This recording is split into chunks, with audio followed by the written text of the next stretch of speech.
ऐसा लग रहा है कि हमास के leaders they have survived the attack. जिस तरीके से उन पे हमला करने की कोशिश हुई थी वो नाकाम रही है। उसमें खलील हैया से लेके तमाम जो लीडर्स हैं वो अभी सरवाइव कर गए हैं। लेटेस्ट जो बिल्कुल खबरें हैं एकदम मेरे सामने, रेजिस्टेंस का चैनल है वो खुला हुआ है। उसकी देखिए जो पहली खबर है कि कतार ने दोहा में जो हमला हुआ है उसमें उसको शर्मनाक बताया है, अपनी एक बड़ी चूक बताई है। और उसमें देखिए क्या है कि जो खलील हैया का घर था सीधे उस पर हमला हुआ है। करीब 15 से 20 इजरायली हेलीकॉप्टर उन्होंने वहाँ पर हमला किया एक साथ। और इतना बड़ा हमला था कि उसमें आप देखिए मेरे एक्स और टेलीग्राम में वो जो वीडियोस पड़े हैं उसमें मैंने वीडियोस कुछ डाले हैं। सबसे बड़ी बात है कि ट्रंप एडमिनिस्ट्रेशन को पता था और जो हमास का डेलीगेशन दोहा में था वो इसीलिए गया था क्योंकि वो ट्रंप के प्रपोजल पे, सीज फायर प्रपोजल को डिस्कस करने गया था। जो ईरान के साथ धोखा हुआ वही यहां पर हुआ है। लेकिन इस धोखे में सबसे बड़ी बात है कि कतार क्या कह रहा है, अब अरब देश क्या कहेंगे। सऊदी अरेबिया ने कहा है कि we strongly condemn the Israeli attack on Qatari capital Doha, और हम सीवियर कॉन्सिक्वेंसेस की बात कही। पूरे अरब मुल्क सत्ते में हैं, कह रहे हैं कि ये क्या हो गया। लेकिन सवाल ये है कि इनको तो पता था, ये तो गाजा के जो मिजरी है उस पर ये चुप थे। और अभी तक देखिए इनके जब घर पे हमला हुआ है, सीधे इनके घर पे हमला हुआ है। और खबरें जो आ रही हैं वो एक एक करके आपको बता रहे हैं। सऊदी अरेबिया का स्टेटमेंट मैंने अभी आपको बताया। इराकी मिनिस्ट्री ने कहा है कि हम ये कंडेम करते हैं जो हमास को टारगेट किया है कतार के कैपिटल दोहा में। ये एक कायरतापूर्ण हमला है और इसका अरब मुल्क जवाब देंगे, ये इराक का कहना है। मैं सबसे पहले आपके सामने फैक्ट्स रख रहा हूं। उसके बाद देखिए हमास की तरफ से बयान आया है कि उसमें जो पूरी कोशिश थी इजराइल की कि सारे के सारे रेजिस्टेंस लीडर्स को मार दें, वो कोशिश ऐसा लग रहा है कि कामयाब नहीं हुई है। खालिद मिशाल की जो तस्वीरें घूम रही हैं वो झूठी हैं। खालिद मिशाल की जो तस्वीरें घूम रही हैं वो खालिद मिशाल नहीं हैं। ये बहुत बड़ी ब्रेकिंग खबर है। Hamas leaders have survived the assassination attempt. Khalil Hayya का जो घर है वो झुलस के टूट गया है। वहां पर घर उनका क्या था, उनको कतार की सरकार ने दिया था, वो पूरी तरह से झुलस गया है। लेकिन मिरेकल हुआ है, इट इज अ मिरेकल। अभी तक देखिए एक भी डेथ अनाउंस नहीं हुई है, हमास ने नहीं की है, इजराइल ने भी क्लेम नहीं किया है। इजराइल ने भी एक भी डेथ अभी तक क्लेम नहीं की है। यूएन जनरल सेक्रेटरी ग्यूट्रेस, उनका कहना है कि we condemn the violation of sovereignty of the state of Qatar and the integrity of its territory. हम ये मानते हैं कि कतार पे जो हमला हुआ है ये यूनिटी और इंटीग्रिटी यानी सॉवरेनिटी जो संप्रभुता है कतार की, उस पर यह सीधा हमला है। उसके बाद एक बड़ी खबर एक और आ रही है कि नेतन्याहू ने इस पूरे ऑपरेशन में शबाक को यूज किया, जो उनकी अपनी आईबी है, जो उनकी इंटेलिजेंस सर्विस है। मोसाद तक का इस्तेमाल नहीं हुआ है, मोसाद तक को पता नहीं था। दूसरी बात, जो इंटरिम कैबिनेट है इजराइल की, यानी वो कैबिनेट जो युद्ध के मामलों में फैसला लेती है, उसको भी नहीं पता था। ये सीधे ट्रंप के ऑफिस और इजराइल में नेतन्याहू ने बंकर में बैठ के अपने डिफेंस मिनिस्टर इजराइल काट्स के साथ इन दोनों ने शबाक जो उनकी इंटरनल इंटेलिजेंस एजेंसी है उसके तहत इसको उन्होंने किया है। और आप देखिए ये जो पूरी पिक्चर आ रही है, द मोमेंट जब खलील हैया जी के घर पे जब ये हमला हुआ है, ये देखिए, ये इसकी पिक्चर्स हैं, बिल्कुल साफ इसमें दिखाई पड़ रहा है। मेरे ख्याल से आपको भी ये सब दिखाई पड़ रहा होगा। इस पे माफ़ करिएगा, अभी जो पूरा थोड़ा सा विजुअल इसमें इसी तरह का रहेगा, क्योंकि आपको हम चाहते हैं, ये घर जल रहा है, इसी घर पे हमला हुआ था, इसी घर में हमास का डेलीगेशन गया हुआ था और वो यहाँ ठहरा था। अब कैसे ये एक बहुत बड़ा एक डिवाइन इंटरवेंशन इसको कहेंगे या क्या कहेंगे, ये एक ऐसी चीज़ हुई है जो मेरे ख्याल से एक लंबे समय तक एनालाइज होगी कि ये कैसे हुआ और ये जो बचाव कैसे हुआ। देखिए, मैं आपको रियल टाइम न्यूज़ दे रहा हूँ, मेरे पास एक मेरे अपने मोबाइल से लाइव हो रहा है और ये रियल टाइम न्यूज़ मैं आपको दे रहा हूँ।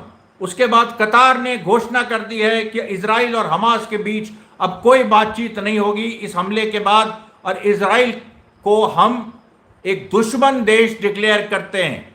यह कतार का कहना है कि इजराइल को हम दुश्मन देश हम डिक्लेयर करते हैं। पहली बार दुनिया के इतिहास में किसी अरब मुल्क ने यह कहा था। कुछ दिन पहले कुवैत ने इस तरह का हिंट दिया था, लेकिन यह बात पहली बार सामने आई है। एक बात और कंफर्म हुई है कि खलील हैया के जो बेटे हैं वो शहीद हो गए हैं। खलील हैया के बेटे शहीद हुए हैं और एक ऑफिस मैनेजर, 2 लोग शहीद हुए हैं। अभी देखिए, अभी सब खबरें आ रही हैं, लेकिन मेन लीडर्स खालिद मिशाल, खलील हैया, उनके बेटे, खलील हैया के बेटे शहीद हुए हैं। ये पूरी खबर आ रही है। और फिर देखिए, ये बात कंफर्म हुई है कि son of leader Khalil Hayya and his office manager attend martyrdom, शहीद हो गए। और जो जिस तरह से इजराइल ने हमास हेडक्वार्टर दोहा में जो बॉम्बिंग की है। उसके बाद देखिए, एक और खबर आ रही है बड़ी कि खालिद मिशाल उसी समय निकले थे वहां से, और खालिद मिशाल के बारे में जहां तक खबर है कि वो महफूज हैं, लेकिन कुछ और चेंज भी आ सकता है। लगातार हमारे साथ बने रहिए, हम इस लाइव को चलाएंगे पूरे जब तक खबरें नहीं आ जाएंगी। अब आप देखिए, इजरायली सेना ने कुछ भी कहने से मना कर दिया है। इजरायली सेना में विद्रोह चल रहा है, आप लोग सब लोग जानते हैं इस बात को, मैं बताता रहा हूं। इजरायली सेना में विद्रोह चल रहा है और इस पूरी खबर पे इजरायली सेना ने कुछ भी कहने से इनकार कर दिया है, जो कि बड़ी बात है। इसका मतलब यह है कि नेतन्याहू और उसकी खुद की सेना में तारतम्य नहीं है और उसमें कहीं ना कहीं एक बड़ा ब्रेक आ गया है, जिसकी वजह से ये पूरी सिचुएशन है। उसके बाद नेतन्याहू के ऑफिस से जब स्टेटमेंट लेने की कोशिश इजरायली प्रेस ने की, तो नेतन्याहू के ऑफिस ने भी कोई भी स्टेटमेंट देने से मना कर दिया है। उधर ट्रंप के ऑफिस से खबर आई है कि ट्रंप भी इसको लेके अपनी टॉप सिक्योरिटी टीम के साथ डिस्कशन में है। व्हाइट हाउस में इस समय डिस्कशन चल रहा है।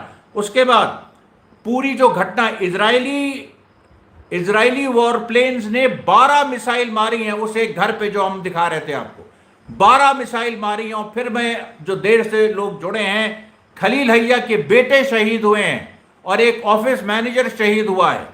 ये 2 लोग शहीद हुए हैं इसमें। और ये देखिए, 10 इजरायली प्लेन्स और 12 मिसाइल्स उन्होंने एक ही घर पे मारी हैं। इस तरह की जो घटना है, ये देखिए, हसन नसरल्ला की शहादत के बाद ये एक ऐसी घटना ये दूसरी हुई है जो इस लेवल की हुई है, जिसमें एक बहुत ही स्ट्रॉन्ग फायर पावर इजराइल ने यूज़ की थी। इजराइल को कहीं ना कहीं ये लग रहा था कि इस बार वो पूरी तरीके से कामयाब हो जाएंगे, लेकिन इसमें वही बात आ रही है कि अभी देखिए, एक लेटेस्ट खबर आई है कि नेतन्याहू और डिफेंस मिनिस्टर इजराइल काट्स दोनों ने तेल अवीव छोड़ दिया उन्होंने। यमन ने धमकी दी है हमले की, तेल अवीव दोनों ने छोड़ दिया है, इजराइल काट्स और नेतन्याहू ने।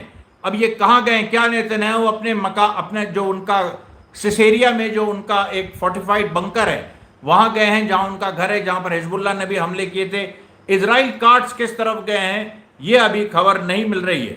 ये देखिए, एक क्लोजअप है खलील हैया के उस घर का, जिसके बारे में मैं बता रहा था, बिल्कुल क्लियर। देखिए, ये देखिए, इसे यहीं पर हमला हुआ है, यहीं पर सब लोग थे, यहीं पर हमला हुआ है। और कुछ एरिया जो सामने वाला है वो पूरी तरह से महफूज है। और मेरे ख्याल से इसकी अब ये थोड़ी सी दिक्कत इसमें आ रही है दिखाने में, लेकिन मैं फिर भी कोशिश कर रहा हूं आपको कि आप देख सके। काफ़ी क्लियर कैमरा है, नया फ़ोन है। अच्छा, इसमें आप देखिए तो जो एक और खबर आ रही है, survival of the Hamas leadership delegation headed by doctor Khalil al Hayya. ये ऑफिशियली अनाउंस कर दिया है हमास ने, वो लोग सरवाइव कर गए हैं। खलील हैया, खालिद मिशाल और जहर जबरीन, तीन जो हमास के लीडर्स हैं main, they have survived the attack. ये हमास का स्टेटमेंट फाइनल आ गया है और इसको लेके हमास ने और भी जो बयान दिए हैं। हमास ने कहा है कि ये बहुत बड़ी साजिश थी, इजराइल से हम उम्मीद करते थे कि वो इस तरह की चीज करेगी और हमने इसकी व्यवस्था की थी, लेकिन युद्ध में कोई कभी भी मारा जा सकता है, कोई कभी भी शहीद हो सकता है। और जो कल, ये भी हमास ने कहा है, देखिए, the attack carried out by us yesterday, यानी जो कल जेरूसलम में आपने देखा, जेरूसलम में 7 इजरायली सेटलर्स मारे गए एक अटैक में, और जेरूसलम के अंदर घुस के, बस के अंदर घुस के मारा था। उसका वीडियो तक हमने आपको दिखाया था कि गोलियां चल रही हैं, सारी चीजें आपको दिखाई थी अमरीश मिश्रा स्पीक्स पे।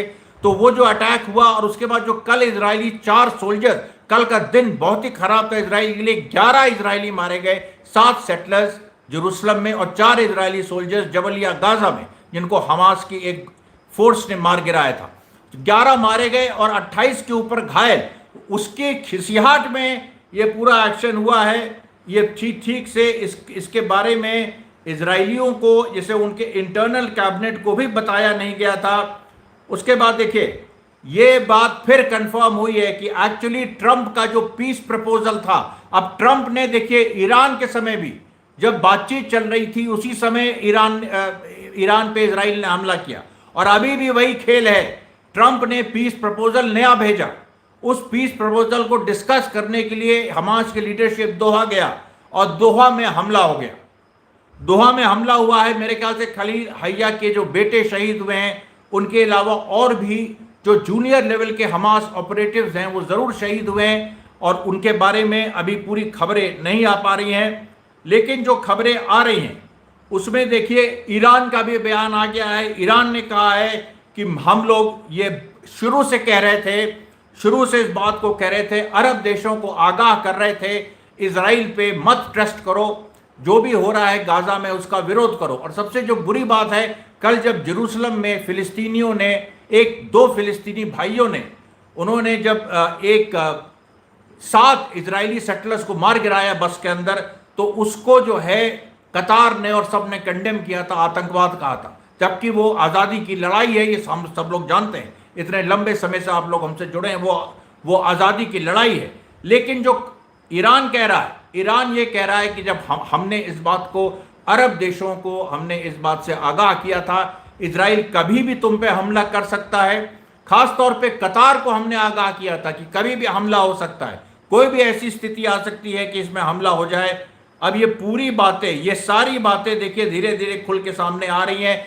इजराइल का जो रेट था वो करीब 15 से 17 मिनट तक लगातार, जो कि बहुत लंबा समय होता है, 15 से 17 मिनट तक लगातार 10 इजरायली प्लेन्स ने 12 मिसाइल्स छोड़ी हैं, और उसके बाद वो कतार के एयर स्पेस में घूमती रही। यानी कतार अगर चाहता तो वो हमला कर सकता था। लेकिन यहां पर भी देखिए एक अजीब सी बात आ रही है। कतार के एयर डिफेंस सिस्टम्स हैं, कतार के एयर डिफेंस सिस्टम्स कहां थे? कतार ने वक्त रहते हुए हमला क्यों नहीं किया? ये बहुत महत्वपूर्ण बात है। कतार हमला कर सकता था। मैं फिर कह रहा हूं, 10 इजरायली प्लेन, 12 मिसाइल्स, और वो करीब 15 मिनट तक कतार के हवाई स्पेस में थे। कतार के जो हवाई, जो पूरा एक एरिया है उसमें वो थे। कतार हमला कर सकता था। इसको कतार को जवाब देना होगा, और इसके बाबत हमास ने जवाब मांगा भी, और हमास ने कहा है कि इस चीज का जवाब चाहिए हमको, कि जब कतार वापस जवाब क्यों। बात यह भी है कि हमास का डेलीगेशन कतार के यहाँ गेस्ट थे, वो लोग उनके गेस्ट थे। गेस्ट की हिफाजत करना बहुत जरूरी है। ये बात सही है कि ईरान में इस्माइल हानिया भी गेस्ट थे और वहां पर उनका भी असैसिनेशन हुआ, इसमें कोई दो राय नहीं। लेकिन ये 2 अलग मसले हैं, क्योंकि ये एक ऐसे समय हो रहा है जब इजराइल ने गाजा पे युद्ध डिक्लेयर कर दिया है, खुल के कह दिया है कि गाजा को हम एक्सटर्मिनेट कर देंगे। कल जो इजराइल कार्ड्स का बयान था कि गाजा की ईंट हम बजा देंगे, मतलब किसी को 20 लाख लोगों को मार देंगे। उसके बाद हमास ने डबल अटैक किया, उसके बाद यमन ने भी कल अटैक किया। आपको मैंने बताया था, जो उनका रेमन एयरपोर्ट है फिर से यमन ने बंद करा दिया, और उसके बाद ये इजराइल ने एक्शन किया है। और सवाल यहां पर वही है कि अरब देशों में क्या हमास महफूज नहीं है? अरब देशों में, सुन्नी अरब देशों में सुन्नी हमास भी महफूज नहीं है। यह कैसे चल सकता है? ये देखिए, बहुत ही गंभीर संकट खड़ा हो गया है। खालिद मिशाल की वाइफ का बयान आया है। उनका कहना है कि अभी तक खालिद मिशाल से उनका कोई संपर्क नहीं हो पा रहा है। खालिद मिशाल की जो फैमिली है वो भी बाहर रहती है, गाजा में नहीं है। खलील हैया के कुछ और बेटों को पहले ही गाजा में एक दूसरी स्ट्राइक में इजराइल ने मार दिया था, और आज भी उनका एक बेटा शहीद हुआ है। और कई इस तरह के जो इम्पोर्टेंट जो जूनियर ऑपरेटिव्स हैं उनके बारे में भी खबर आ रही है कि वो भी मोस्ट प्रॉब्ली शहीद हुए हैं। उसके बाद जो पूरा एक महमूद अब्बास का बयान आया है, महमूद अब्बास ने कहा है कि हम कंडेम करते हैं। ये महमूद अब्बास अब कंडेम कर रहे हैं। इन्होंने कहा है कि हम जो कतार में जो ब्रूटल एग्रेशन हुआ है इसको हम कंडेम करते हैं। कल तक महमूद अब्बास हमास के हथियार वापस मांग रहे थे। आज जो कतार ने हमला, इजराइल ने जो कतार पे हमला कर दिया है, उसके बाद महमूद अब्बास कह रहे हैं कि हम इस अटैक को कंडेम करते हैं और इसके खिलाफ जितनी कड़ी कार्रवाई होनी चाहिए वो की जाएगी। लेकिन कौन करेगा कड़ी कार्रवाई? महमूद अब्बास तो अपने हथियार डाल चुके हैं। वो तो इजराइल के साथ कोऑर्डिनेशन में हमास के कितने लोगों को उन्होंने वेस्ट बैंक में मार गिराया है और जेल में भर दिया है। उसके अलावा अगर हमास चाहे तो अभी महमूद अब्बास को खत्म कर सकता है, लेकिन वो नेशनल यूनिटी के लिए हमास ये नहीं कर रहा है। लेकिन खैर, महमूद अब्बास का जो बयान था, मेरा फर्ज था आपको सुनाना, वो मैंने सुनाया है। सऊदी अरेबिया का एक और बयान आ गया है। सऊदी अरेबिया ने कहा है कि हम अपनी सिक्योरिटी रिव्यू कर रहे हैं और हम इजराइल के साथ अपने संबंध रिव्यू कर रहे हैं। ये बड़ी बात है। क्या इसका मतलब ये है कि सऊदी अरेबिया ने तो देखिए इजराइल के साथ नॉर्मलाइजेशन किया नहीं था, तो सऊदी अरेबिया में इजराइल की कोई एम्बेसी अभी तक फिलहाल नहीं है। लेकिन क्या सऊदी अरेबिया रिव्यू कर रहा है? इसका मतलब है कि जो ट्रंप को सऊदी अरेबिया मैसेज दे रहा है, क्योंकि ट्रंप सऊदी अरेबिया पे प्रेशर डाल रहे थे कि नॉर्मलाइज करो रिश्ते। लेकिन अब सऊदी अरेबिया कह रहा है कि इस घटना के बाद हम सब रिव्यू कर रहे हैं। मतलब रिव्यू करने का क्या ये भी मतलब है कि अमेरिका के साथ जो उनके संबंध है सऊदी अरेबिया के, अमेरिका के साथ तो है ना संबंध, अमेरिकन एम्बेसी है रियाद में, सऊदी एम्बेसी है अमेरिका में, अमेरिका के साथ भी क्या वो संबंध? क्योंकि सऊदी अरेबिया का जो स्टेटमेंट है उसमें कहा है we are reviewing our relations with Israel and its allies.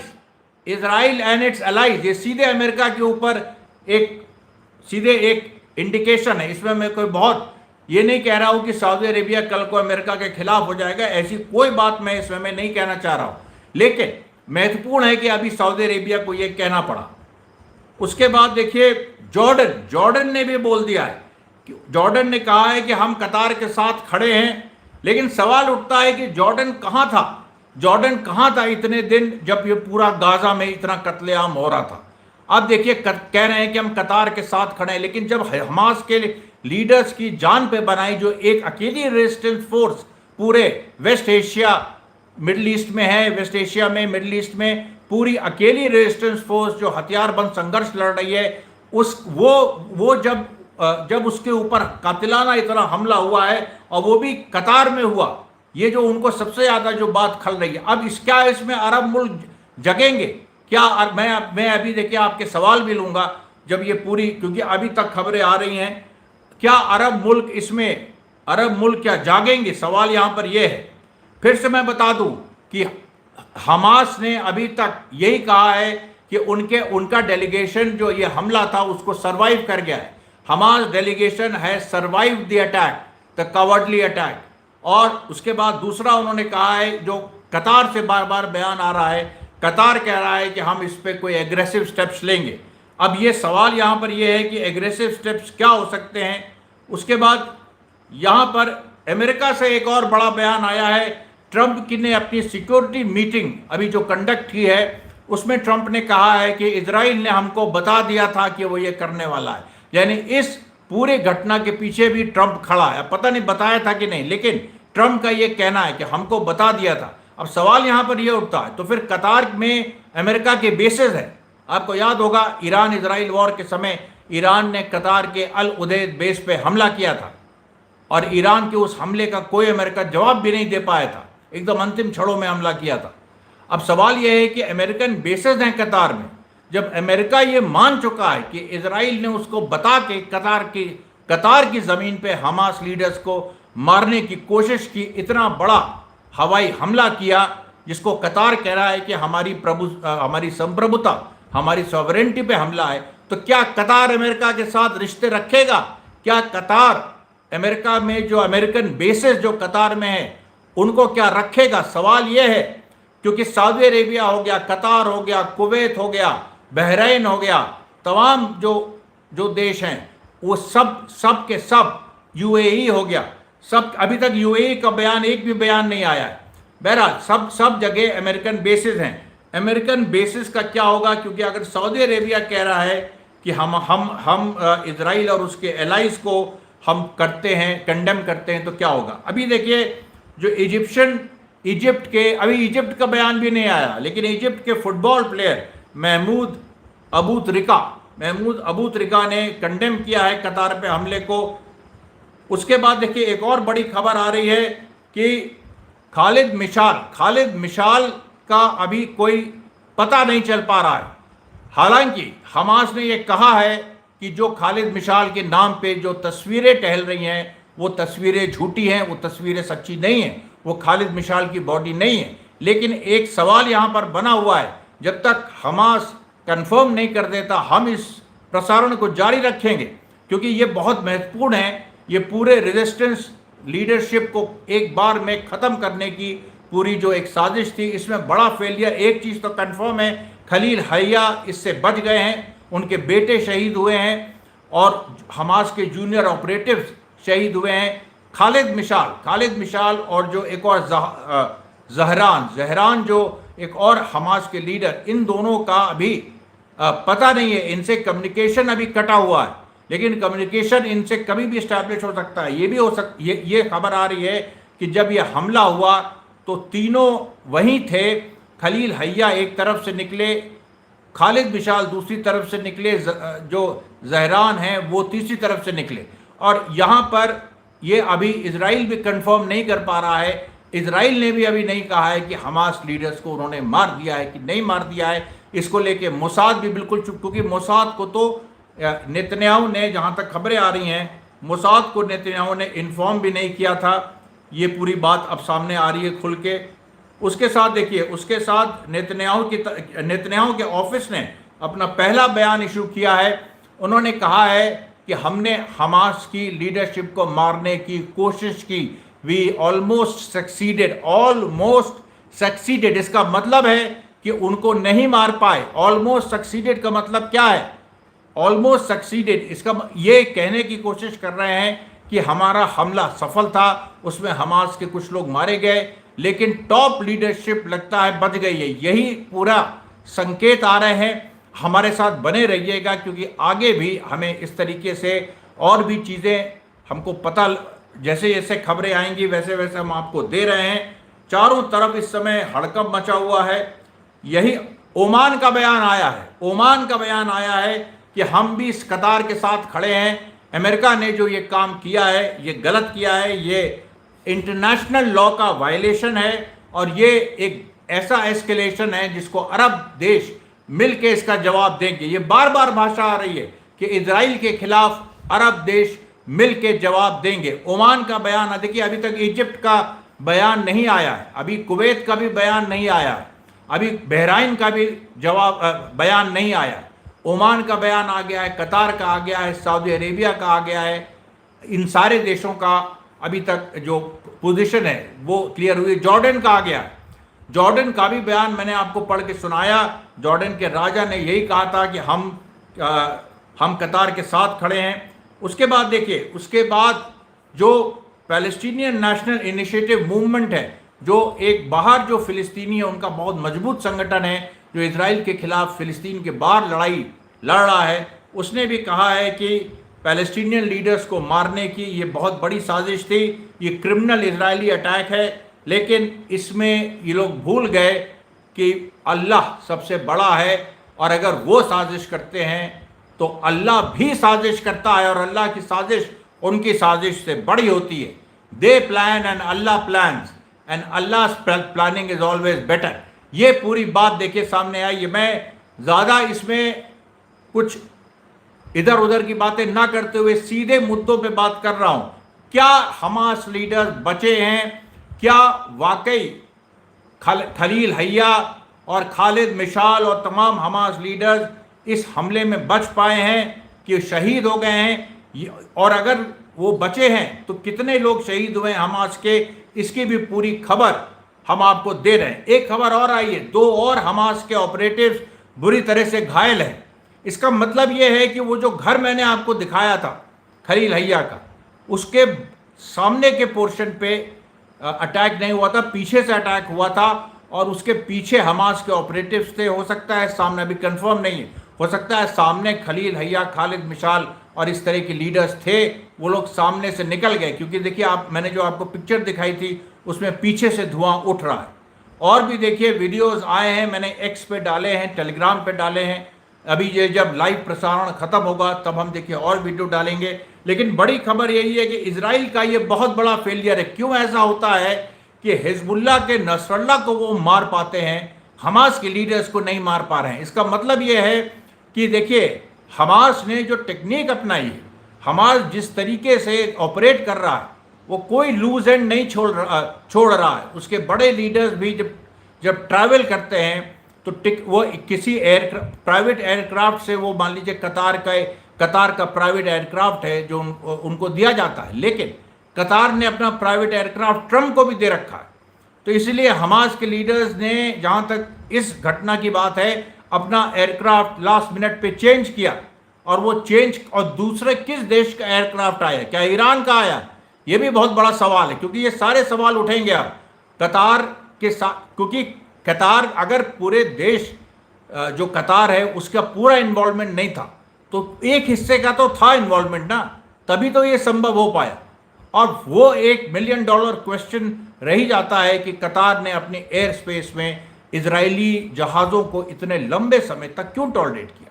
क्यों नहीं अपने जहाज़ों को उसने, कतार ने मारने की कोशिश की? ये सवाल का जवाब अरब मुल्कों को देना होगा।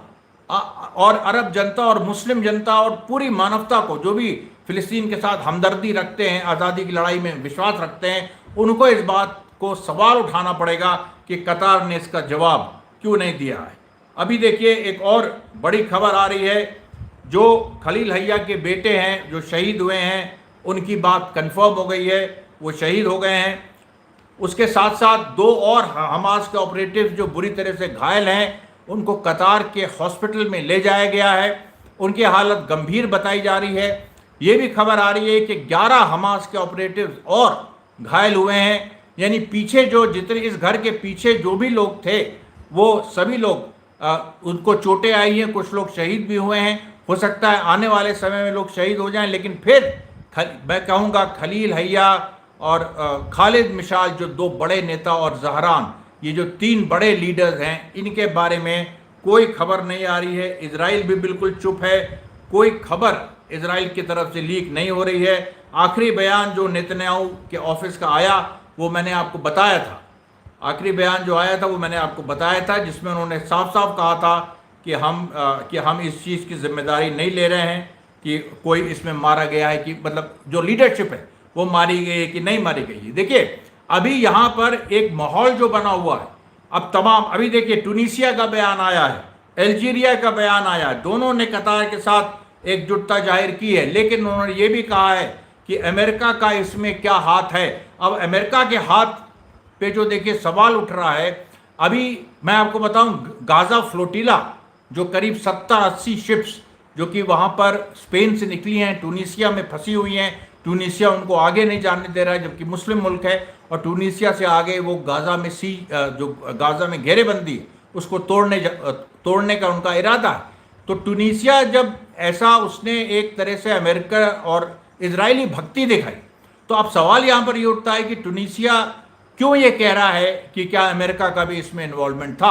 अमेरिका का इसमें इन्वॉल्वमेंट, और अमेरिका ने खुद कहा है कि नेतन्याहू ने हमको बताया था, यानी नेतन्याहू ने ट्रंप को बताया, अपनी कैबिनेट को नहीं बताया। ये बड़ी खबर है। देखिए इस तरह की जो पूरी सिचुएशन है ये बहुत कम आती है। और उसके बाद देखिए, जो मैं जो अल्जीरिया ने भी इस पे कहा है कि हम कतार के साथ खड़े हैं। अभी तक देखिए रशिया और चाइना का भी बयान एक्सपेक्टेड है, किसी भी समय रशिया और चाइना का भी बयान आ सकता है। ये देखना होगा कि रशिया और चाइना क्या कहते हैं। ईरान ऑलरेडी कंडेम कर चुका है और ईरान ने इस चीज़ को कहा है कि हम तो शुरू से कह रहे थे कि अरब देश संभल के रहें, इजराइल उनको कभी भी ख़त्म कर सकता। और नेतन्याहू ने तो ग्रेटर इजराइल की बात कर ही दी थी, और अब ग्रेटर इजराइल की बात जब नेतन्याहू ने कर ही दी थी तो अरब मुल्कों को सचेत हो जाना चाहिए था, अपने एयर स्पेस में उनको देखना चाहिए था कि कोई वायलेशन हो रहा है कि नहीं वायलेशन हो रहा है। ये सारी चीज़ें, ये जिम्मेदारी अरब देशों की थी, लेकिन इस जिम्मेदारी में कहीं ना कहीं वो बुरी तरह से फेल हुए हैं। उसके बाद देखिए एक और बयान आ रहा है, ये भी देखिए, ये तुर्की से बयान आ गया है। तुर्की ने भी कहा है कि we stand with Qatar in facing the cowardly attack by Israel. अब ये कह तो सब रहे हैं, कह रहे हैं कि कावर्डली अटैक है, लेकिन रिटेलिएशन क्या होगा? तुर्की क्या रिटेलिएट करेगा? क्योंकि उसके साथ साथ अर्दोगन की एक प्रेस कॉन्फ्रेंस आज नहीं तो कल होने वाली है, जिसमें वो कह रहे हैं कि हम आगे के क्या स्टेप्स लेंगे उसके बारे में। क्योंकि एक ये भी बात आ रही है, कुछ हमास के लीडर्स टर्की में भी हैं, क्या हमास के लीडर्स जो टर्की में हैं उन पे भी हमला होगा? ये तो चलिए प्रमुख लीडर्स थे जो दोहा में थे, जो पहुंचे थे ट्रंप के बुलावे पे एक तरह से बातचीत करने के लिए। ट्रंप ने जो लेटेस्ट प्रपोजल दिया है, क्योंकि गाजा में हालत बहुत गंभीर है, फैमिन भी है, जेनोसाइड भी है, कितने लोग मारे जा चुके हैं, 8 सेंटर्स में कितने लोग मारे गए हैं, खाने और खाना देने के बहाने उसमें वहाँ इजराइल और अमेरिका के प्राइवेट कॉन्ट्रैक्टर्स ने उनको गोलियों से भून डाला है, बच्चे कितने मारे गए हैं कोई हिसाब नहीं है, पूरी दुनिया में बवाल मचा हुआ है, सेलिब्रिटीज़ त्राही त्राही कर रहे हैं। हॉलीवुड में अभी देखिए जो एक फिल्म फेस्टिवल हुआ है जिसमें इजरायली फिल्मों को अलाउ नहीं किया गया, इजरायली फिल्में अलाउ नहीं हो रही, लगातार इस तरह की चीज़ें आ रही हैं और पूरी दुनिया में ऐसा माहौल है। उस माहौल में जो ये हमला हो रहा है, देखिए इजराइल इस समय ना केवल बेलगाम हो गया, बल्कि इजराइल अब एक यूनाइटेड स्टेट रह गया, इसमें डाउट है। क्योंकि आधे इजरायलियों को जो स्टेट इंस्टीट्यूशन है, मोसाद को नहीं पता है, उसके बाद आईडीएफ को नहीं पता है, नेतन्याहू की जो अपनी कोटरी है। इसका मतलब है कि सोचिए आपकी, अगर यहाँ के प्रधानमंत्री अपने कुछ सेना में भी अपने कुछ आदमी बना लें, पुलिस में भी अपने कुछ आदमी बना लें और उनके माध्यम से कोई ऑपरेशन कर दे और बाकी लोगों को पता ही नहीं है, ऐसा कैसे हो सकता? आपने ऑपरेशन सिंदूर के समय देखा कि कम से कम यहाँ की सेना को, पूरी सेना को पता था क्या होने जा रहा है और अपनी लीडरशिप को उसने इंट्रस्ट किया था। लेकिन यहाँ पर नेतन्याहू ने अपने ही लोगों को नहीं बताया है। ये बहुत बड़ा संकट भी नेतन्याहू का दिखा रहा है। नेतन्याहू घबराया हुआ है, डरा हुआ है, भाग चुका है। आपको बताएं, जो अभी नए दर्शक जोड़ रहे हैं, नेतन्याहू तेल अवीव छोड़ के भाग गया है। यमन ने एक हमला किया है ऑलरेडी, अभी एक खबर आई है, यमन ने मिसाइल हमले शुरू कर दिए हैं और एकदम सही वक्त पे नेतन्याहू भागा एक तरह से। इजराइल कार्ड्स भी तेल अवीव छोड़ चुके हैं। यहाँ जो पूरी देखिए स्थिति है वो बहुत अजीब तनावग्रस्त बनी हुई है। यहाँ तक बात आ रही है कि जो इजराइल के जो इजराइल में इस समय सरकार क्या स्थिति है, सरकार कौन चला रहा है? प्रधानमंत्री वहाँ भाग चुका है बिना किसी को बताए कि नेक्स्ट कमांड किसके हाथ में है। उसके बाद देखिए हमास के लीडर अब्दुर्रहमान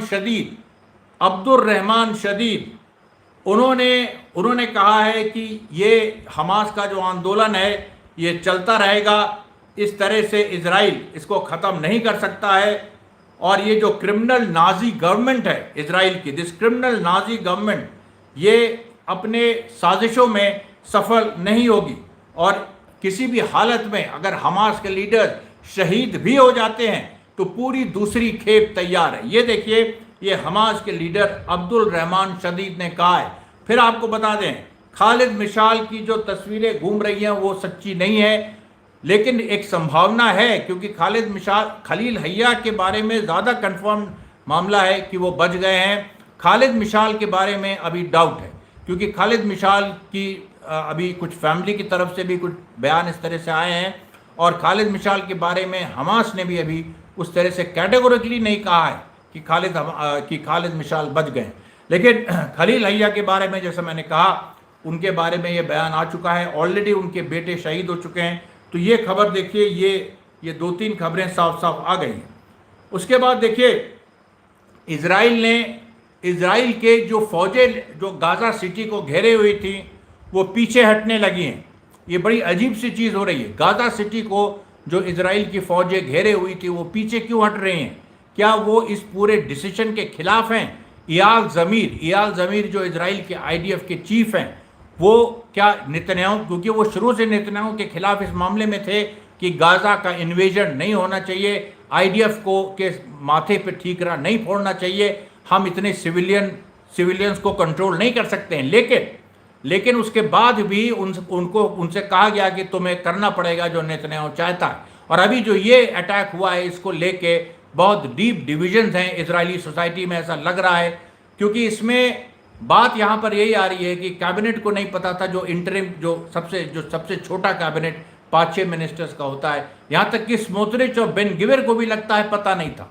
केवल नेतन्याहू और इजराइल कार्ड्स ने और ट्रंप ने, मतलब एक ये देखिए अप्रत्याशित है कि सुपर गवर्नमेंट्स बनने लगी है कि कल को मतलब अब सीधे ट्रंप, मान लीजिए किसी भी देश के प्राइम मिनिस्टर के साथ सीधे वो ट्रंप से कोऑर्डिनेट करके कहीं हमला करेगा, तो वो ट्रंप से कोऑर्डिनेट करेगा तो उस देश की सॉवरेनिटी का क्या हुआ?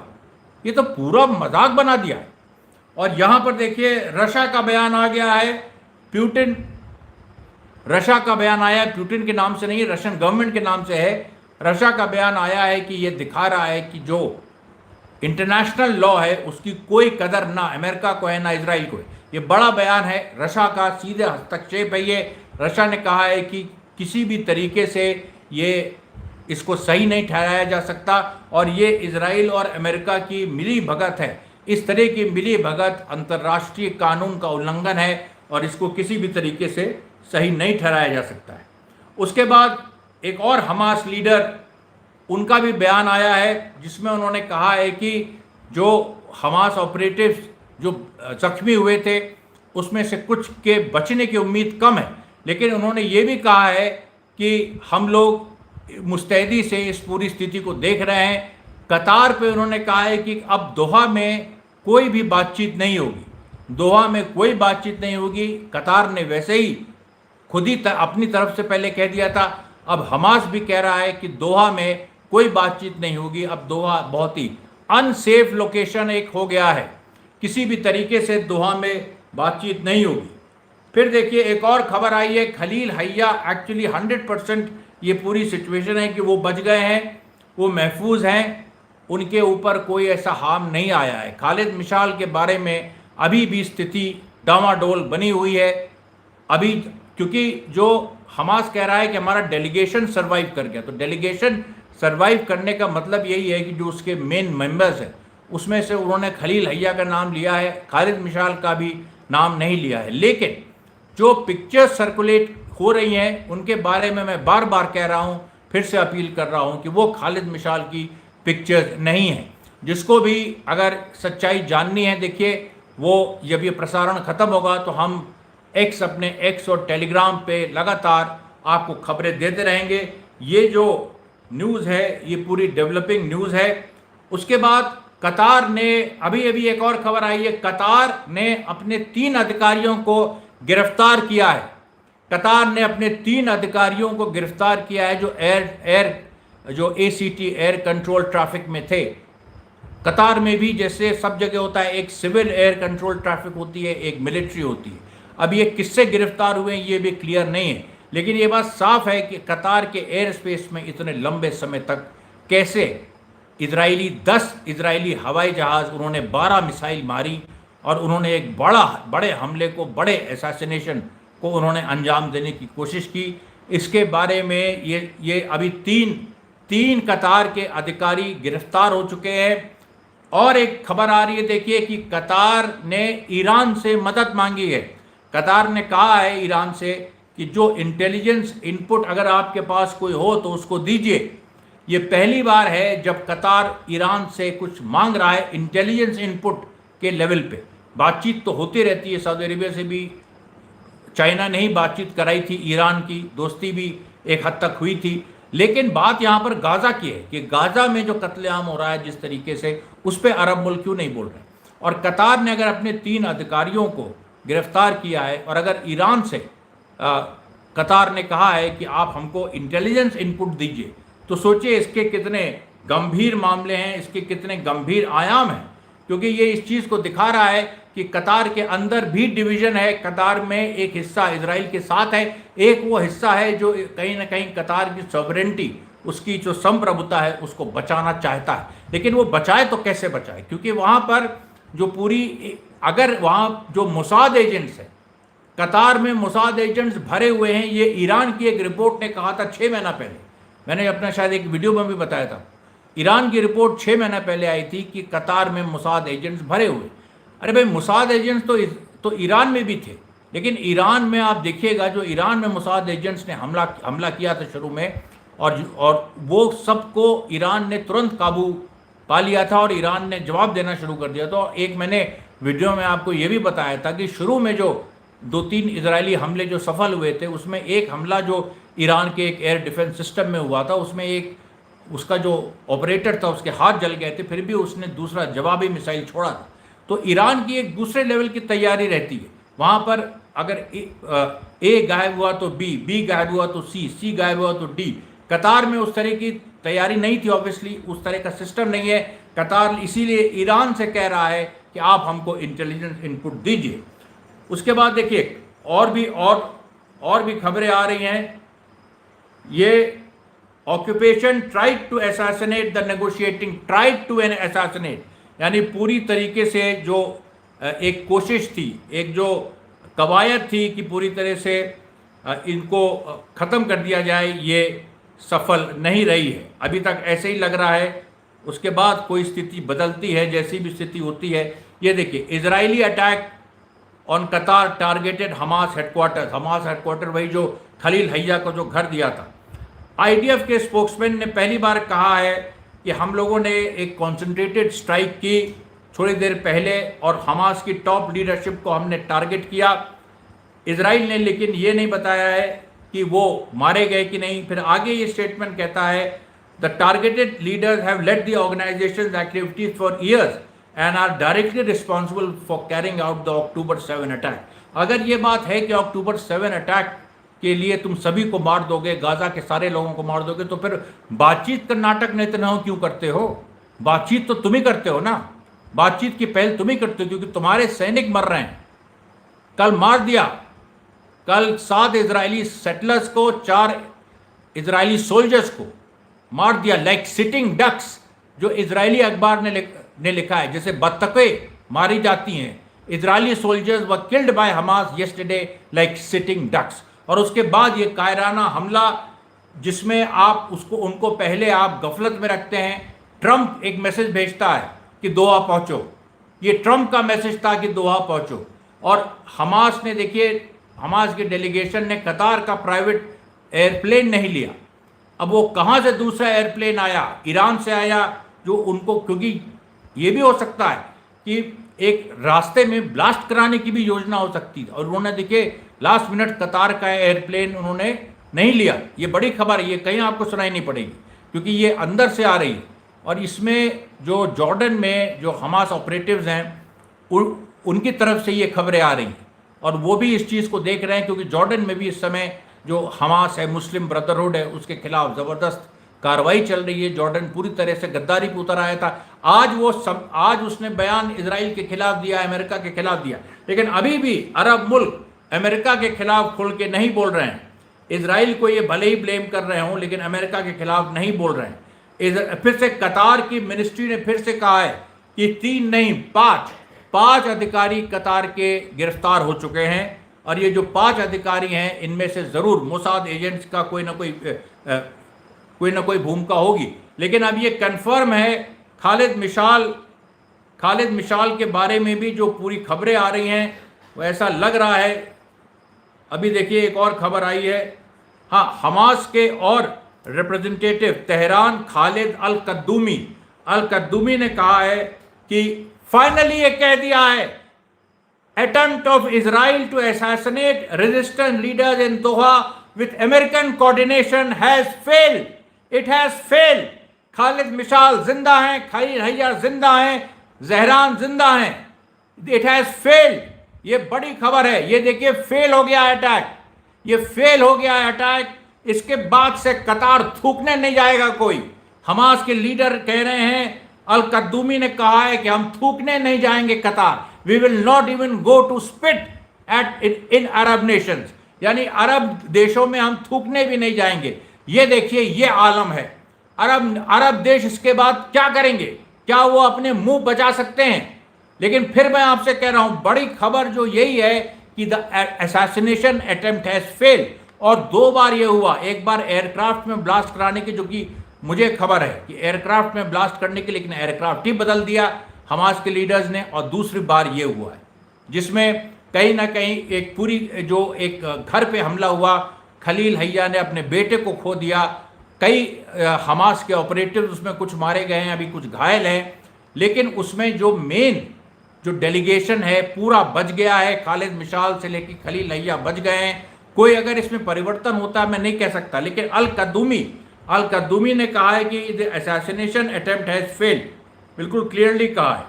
उसके बाद ये देखिए जो एक और जो हमास के लीडर हैं जो शहीद हुए हैं, उनका नाम है जिहाद लबाद। ये डायरेक्टर ऑफ ऑफिस थे वहाँ पर उस जगह पे। मैंने जो आपसे पहले बताया था कि खलील हैया के बेटे के साथ एक और हमास के ऑफिशियल शहीद हुए हैं, तो उनका नाम है जिहाद लबाद। ये director office of the head of intelligence bureau of Hamas थे वहाँ पर। ये वहाँ शहीद हुए हैं और ये सारी बातें आ गई हैं सामने। सीरिया की तरफ से बयान आ गया है, सीरिया अल शरा गवर्नमेंट, अब बताओ, सीरिया की तरफ से बयान आया है कि हम लोग कंडेम करते हैं अटैक को, हम लोग कंडेम करते हैं। अरे कंडेम, एक्सिस ऑफ कंडेमनेशन इन्होंने बना लिया है। यानी सऊदी अरेबिया और कतार और सीरिया, इजिप्ट, जॉर्डन, ये हमेशा कंडेम करते रहते हैं। एक तरफ एक्सिस ऑफ रेजिस्टेंस है जिसमें ईरान है, रशिया है, चाइना है, जिसमें हिजबुल्ला है, हमास है और इराक है। और एक तरफ एक्सिस ऑफ ईविल है जिसमें अमेरिका, इजराइल और नेटो है। और एक तरफ एक्सिस ऑफ कंडेमिनेशन है जो केवल भर्त्सना करता है, जिसमें अरब मुल्क है। अब आप बताओ, ये पूरी जो स्थिति है जिसमें अरब मुल्क एक तरह से एक्सपोज हो गए हैं और वो अब अपने को बचाने की पूरी कोशिश कर रहे हैं। ये देखिए ये भी एक बड़ी खबर आ रही है कि अरब मुल्कों के यहाँ एक इमरजेंसी मीटिंग, सऊदी अरेबिया ने अरब मुल्कों की एक इमरजेंसी मीटिंग बुलाई है। उसमें सीरिया के भी अल शरा ने कहा है कि हम भी अपना दूत भेजेंगे। जबकि अभी सीरिया और इजराइल में पूरी बातचीत चल रही है सिक्योरिटी एक अंडरस्टैंडिंग की, कि सीरिया और इजराइल एक सिक्योरिटी अंडरस्टैंडिंग करेंगे जिसके तहत दोनों में समझौता हो जाएगा। यानी गाजा के मुद्दे पे अल शरा बिल्कुल एक शब्द नहीं बोले। और उन्होंने ये तक नहीं कहा कि इजराइल जो गाजा में कर रहा है वो मानवता के खिलाफ है। उन्होंने बिल्कुल नहीं कहा, उन्होंने एक बार भी नहीं कहा। अभी सीरिया का एक बयान आ रहा है कि जो सऊदी अरेबिया अरब लीडर्स की मीटिंग बुला रहा है उसमें हम अपना प्रतिनिधि भेजेंगे, यानी खुद नहीं जाएंगे, हम अपना प्रतिनिधि भेजेंगे। जबकि अभी सऊदी अरेबिया में जो अल शरा की मीटिंग हुई थी कुछ लीडर्स से, वो आपको पता है उसके बारे में। ट्रंप आया था, उसने भी अल शरा से मीटिंग की थी और इसी ये सऊदी अरेबिया में ही की थी। ये सारी चीज़ें देखी हैं। लेकिन सीरिया का सबसे देर में बयान आया है और सीरिया के बयान में ये सारी बातें सामने आ रही हैं। ये दोहरा चरित्र जाहिर हो रहा है। उसके बाद एक और बड़ी खबर आ रही है कि देखिए ये कंफर्म हो गया है कि खलील हैया तो सरवाइव कर ही गए हैं, जो ज़हरान हैं वो भी सरवाइव कर गए हैं। खालिद मिशाल के बारे में भी खबर आ रही है, मोस्ट प्रॉब्ली ही है सरवाइव, वो भी बच गए हैं। और ये मैं आपसे बार बार कह रहा हूँ कि जो जिस तरीके की पिक्चर्स खालिद मिशाल की, जो उनके शव घूम रहे हैं, उनकी शवों की जो पिक्चर्स घूम रही हैं, ये बिल्कुल फर्जी हैं, गलत हैं, इसमें कोई दम नहीं है। खालिद मिशाल भी बच गए हैं, ऐसा ये पूरी स्थिति समझ में आ रही है। आप सोचिए, इतना बड़ा असैसिनेशन अटेम्प्ट इजराइल का फेल हो गया है। ये एक इतनी बड़ी चीज़ है, इसको लेके अभी देखिए चाइना का भी बयान आया है और चाइना ने कहा है कि ये इस तरीके के जो कायराना हमले होते हैं वो ऐसे ही फेल होते हैं। और चाइना ने कहा है कि हम पूरी तरह से एक्सिस ऑफ रेजिस्टेंस के साथ हैं। कतार को भी उन्होंने कहा है अगर कोई मदद चाहिए तो बताओ, जैसे ईरान इजराइल युद्ध के समय आपको याद होगा चाइना ने अपने ड्रोन्स और बहुत सारे वॉर का सामान ईरान भेजे थे और ईरान से कहा था कि जब तक ज़रूरत पड़ेगी हम पीछे हैं, हम हर तरह से मदद करेंगे। और उसके बाद भी जो अभी ईरान ने जो सैटेलाइट्स लॉन्च की, जिसके बारे में हमने कुछ कल बताया था, कुछ आज मैं बताने जा रहा था, लेकिन ये लाइव शुरू हो गया, इतनी बड़ी घटना हो गई। तो ईरान की जो सैटेलाइट्स हैं उनको भी जो उनका नाम भी देखिए, कौसर, जफ़र, ये सब ईरान की नई सैटेलाइट्स हैं, जिनमें मैं स्पेशल प्रोग्राम कल बनाऊंगा, कल वीडियो रिलीज़ करूंगा। अभी देखिए जो चाइना की जो पूरा चाइना का स्टैंड आ रहा है, वो क्लियरली आ रहा है कि कतार को अगर ज़रूरत है कुछ हथियारों की या किसी भी चीज़ की, हम कतार के साथ खड़े हैं। देखिए वेनेजुएला पे भी अमेरिका ने हमला किया और चाइना वहाँ पर खड़ा है।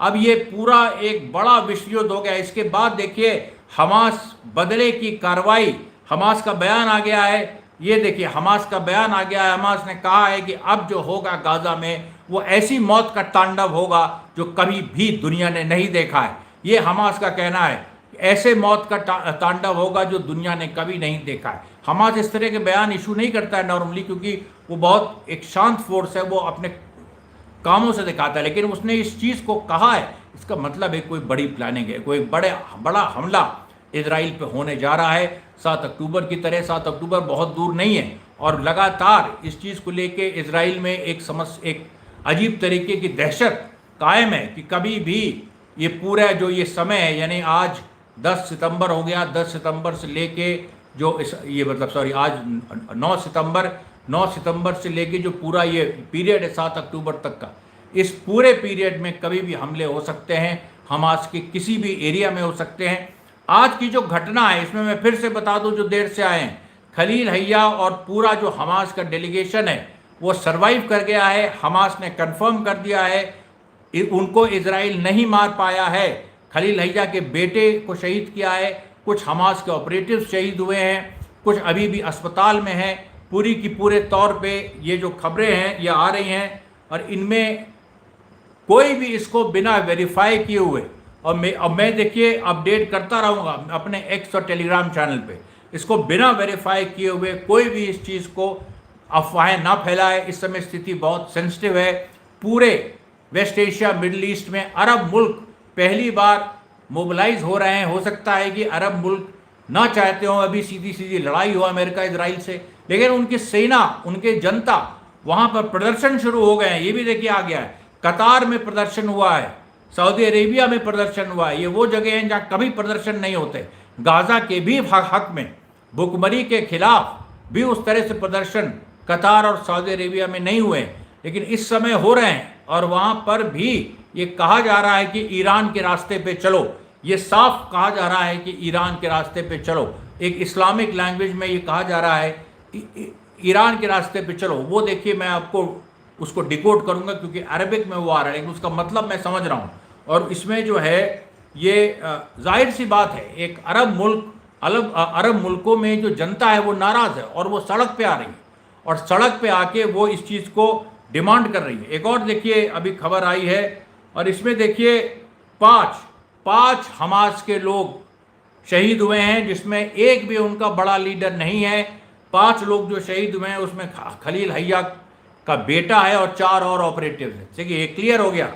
5 martyrs in the Israeli targeting in Doha, including the son of leader Khalil Hayya and his office manager। Office manager जिनके बारे में अभी मैंने बताया, ये कंफर्म हो गया है। इसका मतलब है कि खालिद मिशाल जिंदा है। अब ये फाइनली मैं कह सकता हूँ खालिद मिशाल इज अलाइव। खालिद मिशाल को कुछ नहीं हुआ है और ये जो मेरा लाइव है ये तमाचा है, ये उनके मुंह पे तमाचा है। जो लोग ये इस बात को जो लोग कहते थे कि खालिद मिशाल शहीद हो गए, मारे गए, ये तमाचा है। बहुत सारे अच्छे लोग भी जो हमारे साथ के लोग हैं वो भी बेचारे कंफ्यूज हो गए थे और उनको भी लग रहा था खालिद मिशाल मारे गए, लेकिन नहीं, खालिद मिशाल इज अलाइव, खलील हैया इज अलाइव। उसके साथ साथ बाकी भी हमास के लीडर महफूज हैं। 5 हमास के ऑपरेटिव शहीद हुए हैं। खलील हैया के बेटे, उनके और उनका जो मैनेजर है, जो हमास के का जो पुलिस ब्यूरो मेंबर और जो हमास की एक्टिविटीज़ को देखता था, वो भी शहीद हुआ है। अब देखिए एक और बयान आ रहा है कि जो हमास के ऑपरेटिव्स जो दोहा में इलाज करा रहे हैं उनकी स्थिति उनमें 2 की स्थिति गंभीर है, 3 लेकिन 3 जो हैं वो खतरे से बाहर है। उसके बाद gulf cooperation council GCC, gulf cooperation council के सेक्रेटरी जनरल ने कहा है कि सारी गल्फ कंट्रीज कतार के साथ खड़ी हैं। ये जो हमला हुआ है ये बिल्कुल एक कायराना हमला है। और ये देखिए ऑलरेडी जो कतार में जो खलील हैया के बेटे का शव है उसको कतार की सरकार ने अपने कब्जे में ले लिया है और उन्होंने ये घोषणा की है कि हम इसको पूरी ऑनर के साथ हम इसको दफन करेंगे। अब इसका क्या मतलब है इसको तो समझना पड़ेगा, क्योंकि इसमें अभी क्योंकि बाकी हमास के लीडर्स अभी तो सामने आएंगे नहीं, वो लोग तो एक हाइडिंग प्लेस में हैं या उन्होंने कतार ही छोड़ दिया है। मेरी खबर है कि कतार ही उन्होंने छोड़ दिया है। लेकिन अभी जो इजराइल जो है, देखिए इतना बड़ा फेलियर, जो सब जगह कहता था इजराइल कि हमने ये कर दिया, हिजबुल्लाह में ये कर दिया, ईरान के हमने उसको मार दिया, इसको मार दिया। कहाँ गया तुम्हारा वो जो प्रिसिशन स्ट्राइक थी? कहाँ गए तुम्हारे जो एक्यूरेट एयर स्ट्राइक्स तुम जिनकी बात करते थे? आज इजराइल से कोई पूछे वो सारी चीज़ें कहाँ गई तुम्हारी, कहाँ गई, कहाँ पर है तुम्हारी सच्चाई? ये पूरा एक तरीके से आज साबित हो गया है। इजराइल के सामने, हमास के सामने इजराइल बौना है, हमास के सामने इजराइल कुछ नहीं है, ये हमास ने साबित कर दिया। इससे ज़्यादा क्या साबित हो सकता है कि आज तक असैसिनेशन अटेम्प्ट इजराइल का कोई खाली नहीं गया। एक खाली गया यमन में, जहां उनके केवल प्राइम मिनिस्टर को वो मार पाए, और बाकी यहिया सारी और जो अंसारुल्लाह के लीडर, जो हूती लीडर है अब्दुल अल मलिक अल हूती, वो महफूज। उसके बाद ये दूसरा फेलियर, अब इजराइल की उल्टी गंगा बहने लगी है, ये बहुत जुल्म कर चुके हैं। अब हमास ने पूरा ऑफेंसिव वापस ले लिया है, और इस घटना में जिस तरीके से हमास की फोर्सेस बच गई हैं, हमास की टॉप लीडरशिप बच गई है, इसके बाद अब कुछ नहीं रह जाता है। अब पूरी स्थिति ये हो गई है कि हमास की जो फोर्सेस हैं, देखिए अब गाज़ा में रीग्रुप कर रही हैं, और गाज़ा में जो पूरी एक सनसनी फैली हुई थी इस खबर से कि कहीं ऐसा तो नहीं है कि हमास की टॉप लीडरशिप शहीद हो गई। लेकिन लोग ये भूल जाते हैं कि यहिया सिनवार शहीद हो चुके हैं, मोहम्मद दैफ शहीद हो चुके हैं, इस्माइल हानिया शहीद हो चुके हैं। हमास के टॉप लीडरशिप शहीद, वो तो शहीदी को अपने सर पे बांध के चलती है। लेकिन फिर भी ये वो जो बचे हैं इस हमले से, इससे जो बड़ा मैसेज गया है, वो मैसेज ये गया है कि तुम हमास को ख़त्म नहीं कर सकते। और इजराइल जो कहता था कि ठीक है हम हमास को ख़त्म कभी नहीं कर पाएंगे, लेकिन टॉप लीडरशिप को तो हमने मार दिया। अब इजराइल के पास कहने को क्या है? अब इजराइल के पास, और ये चीज़ नेतन्याहू ने अपने लोगों से, अपने ही मोसाद वगैरह से छुप के की, तो ऐसी स्थिति में उसका क्या हाल होगा? तेल अवीव से भागा हुआ है Netanyahu, he is not in तेल अवीव। चैलेंज मैं देता हूँ, इजराइल काट्स भी भागा हुआ है, वो भी तेल अवीव में नहीं है। क्यों भागे हुए हो? डर है तुम्हें कि यमन हमला करेगा? और यमन ने ऑलरेडी हमले शुरू कर दिए हैं, 2 हमले हो चुके हैं, जिसमें कम से कम 13 इजरायली सिविलियंस घायल हुए हैं। लगातार देखिए ये खबरें आ रही हैं। मैं आपको और भी इसमें जो लेटेस्ट खबरें हैं, मैंने देखिए आपको वादा किया था जब तक ये साबित नहीं हो जाता कि खालिद मिशाल बच गए हैं तब तक मैं ये प्रसारण जारी रखूंगा। मैंने ये प्रसारण जारी रखा है, लगातार 1 घंटा हो गया है, और ये आप देखिए ये पूरा सिनारियो अभी तक यही है। इजराइल, हमास के जो सारे लीडर्स हैं, they have survived the attempt, वो बिल्कुल महफूज हैं, उनको कुछ भी नहीं हुआ है। बाकी जो लोग शहीद हुए हैं, जो हुआ है वो मैंने आपको ऑलरेडी बता दिया है। तो ये देखिए मैं आपके वो सवाल लेना चाहता हूँ, और यहाँ पर देखिए उषा यादव जी साजिशवादी इन्होंने कहा, फिर हारून शेख मिश्रा जी कतार अमेरिका का हेडक्वार्टर। बिल्कुल देखिए ये सब बातें तो हम लोग लंबे समय से इस बात को जानते हैं, लेकिन फिर भी कतार ने एक स्पेस बनाई थी कि हमास के लोग और इजराइल के लोग बैठ के बात कर सकें। वो पूरी स्पेस ही ख़त्म कर दी, ख़त्म हो गई, और कतार ने अपने हाथों से अपनी लंका में आग लगाई, क्योंकि कतार ने ट्रस्ट किया, कतार ने इजराइल को ट्रस्ट किया, कतार ने अमेरिका को ट्रस्ट किया, अमेरिका ने उसको ही घुसेड़ दिया। और वही कतार जो जब ईरान ने अमेरिकन बेसिस पे हमला किया था, तो ईरान ने कतार से कहा था कि तुम इस पर ज़्यादा परेशान मत हो, हम अमेरिका पे हमला कर रहे हैं, हम कतार पे हमला नहीं कर रहे हैं। तो कतार को अमेरिकन बेसेस अपने यहाँ से हटाने चाहिए थे कि नहीं हटाने चाहिए थे? सीधी बात है। लेकिन कतार ने अपने यहाँ से अमेरिकन बेसेस नहीं हटाए और ये देखिए पूरा पूरा ये जो कतार को अब उसका खामियाजा भुगतना पड़ रहा है। पूरी स्थिति पूरी गंभीर हो गई है। उसके बाद और भी देखिए खबरें आ रही हैं, और भी खबरें आ रही हैं। फिर वही बात आ रही है कि हमास का डेलीगेशन पूरी की पूरी तरीके से महफूज है। उसके बाद इजराइल की जो पूरी स्थिति है वहाँ पर कन्फ्यूजन है, वहाँ पर बवाल मचा हुआ है। किसी को ये समझ में नहीं आ रहा है कि वहाँ सरकार है कि नहीं तेल अवीव में, क्योंकि लोग भागे हुए हैं लगातार। देखिए कैसे एक एग्रेसिव जो मूव है इजराइल का वो कैसे उल्टा पड़ गया, वो पूरी तरह से उल्टा पड़ गया। उसमें इजराइल पीछे रह गया, इजराइल का जो दांव खाली गया, उसकी वजह से वापस हमास की एंट्री हो गई है। जो हमास ज़मीन पे तो जीत ही रहा था गाज़ा में और वेस्ट बैंक में, अब इंटरनेशनल एरिना में जो इजराइल का जो दम था कि हम देखिए सबको मार देते हैं, किसी को छोड़ते नहीं, वो पूरा का पूरा दम इजराइल का ख़त्म हो गया है। इसके साथ देखिए मैं प्रसारण समाप्त करता हूँ। धन्यवाद आपका बहुत बहुत। और ये देखिए बड़ी खबर है जिसको मैंने आपको बताया है, क्लैरिफाई किया है। मेरे एक्स और टेलीग्राम चैनल को फॉलो करिएगा और कल सुबह मेरा वीडियो आएगा करीब 12 से 1 के बीच में, उसको देखना मत भूलिएगा। धन्यवाद साथियों, बहुत बहुत धन्यवाद।